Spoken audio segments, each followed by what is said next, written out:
aujourd'hui avec l'autre association internationale des femmes pour les droits.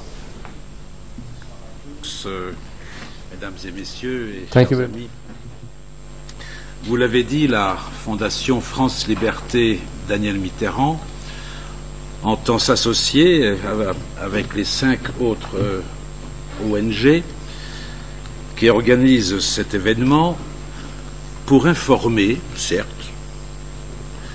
pour sensibiliser, c'est le sens de cette journée, mais aussi pour dénoncer des situations relatives aux droits de l'homme qui requièrent l'attention du Conseil et de l'ONU.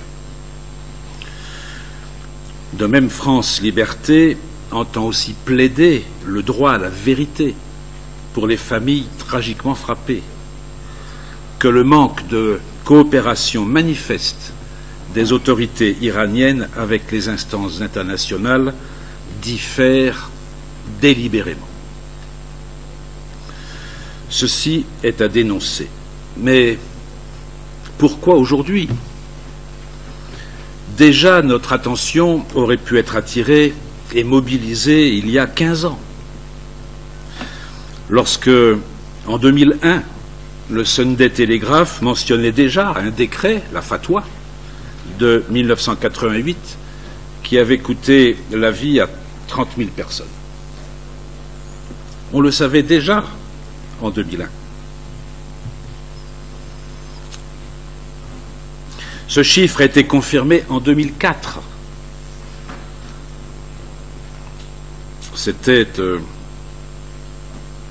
un témoin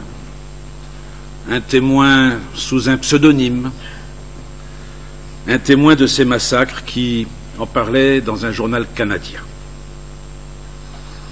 Mais encore en 2005, un rapport de Human Rights Watch fait référence à ces événements et évoque déjà, à l'époque, la qualification de crime contre l'humanité.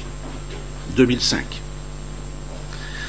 Ou le rapport de Geoffrey Robertson, qui présidait la Cour spéciale de l'ONU pour la Sierra Leone, qui, lui, qualifiait clairement ces tueries de crimes contre l'humanité, mais aussi qui peuvent être classés dans le vocable génocide.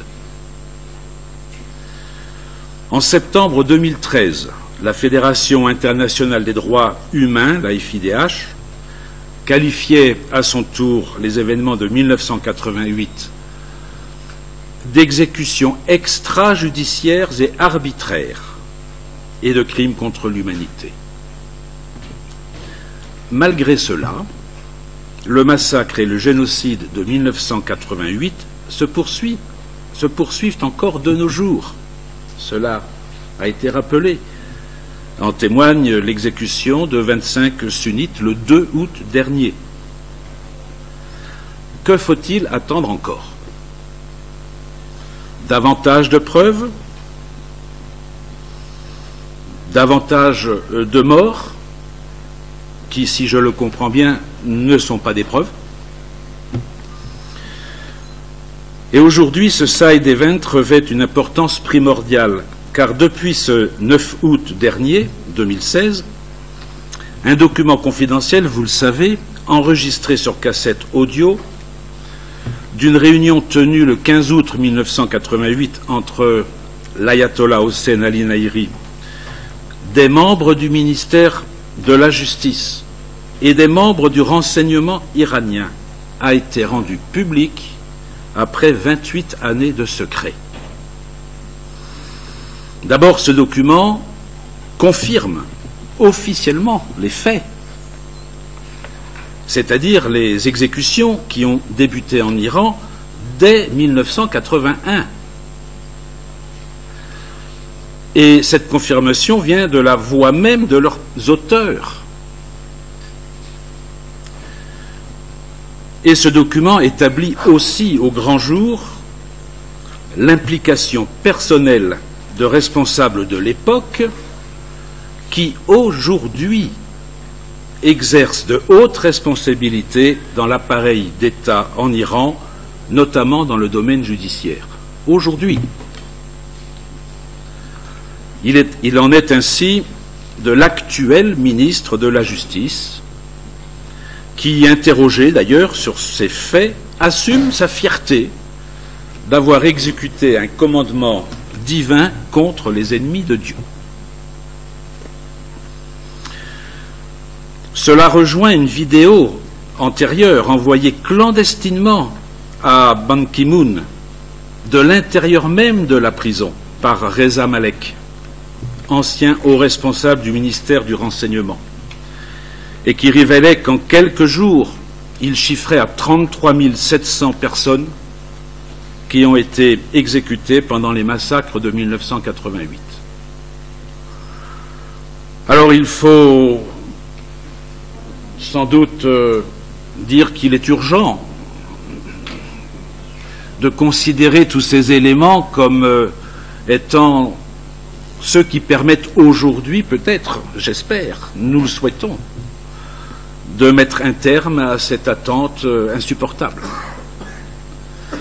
Selon les conventions internationales, on pourrait encore attendre, parce que je vous rappelle qu'il n'y a pas de délai d'imprescriptibilité pour les crimes contre l'humanité. Mais ce qui est un avantage des délais d'imprescriptibilité ne doit pas être un inconvénient, c'est-à-dire un motif, justement comme c'est imprescriptible sans délai, qu'on a le temps encore devant nous. Non, il est urgent.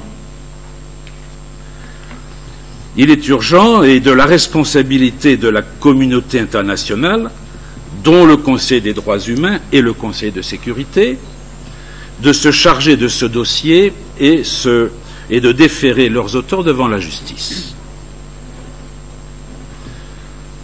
Il y a urgence, on ne le répétera jamais assez. Et en conclusion, dans un communiqué commun avec les 5 organisations non gouvernementales, nous recommandons, le terme est diplomatique, que le Haut-Commissaire pour les droits humains de l'ONU, le Conseil des droits humains de l'ONU et l'Assemblée générale de l'ONU mettent ce massacre sur leur ordre du jour et, dans une première étape, établissent une commission internationale chargée d'enquêter sur ce crime pour présenter ce dossier au Conseil de sécurité de l'ONU. Et nous exhortons le Conseil de sécurité de l'ONU d'établir un tribunal international devant lequel seront déférés les auteurs de ces crimes pour y être jugés. Nous savons le temps diplomatique long, nous savons le temps judiciaire parfois désespérant, mais nous mesurons le temps de la souffrance pour ces familles et ce peuple, et il est de notre devoir, de notre responsabilité collective, que de demander à être entendu cette année, en 2016, après tous ces rappels des faits, et avec aujourd'hui les éléments tangibles qui sont non seulement, je le répète, avoués, mais revendiqués par leurs auteurs. Merci à vous.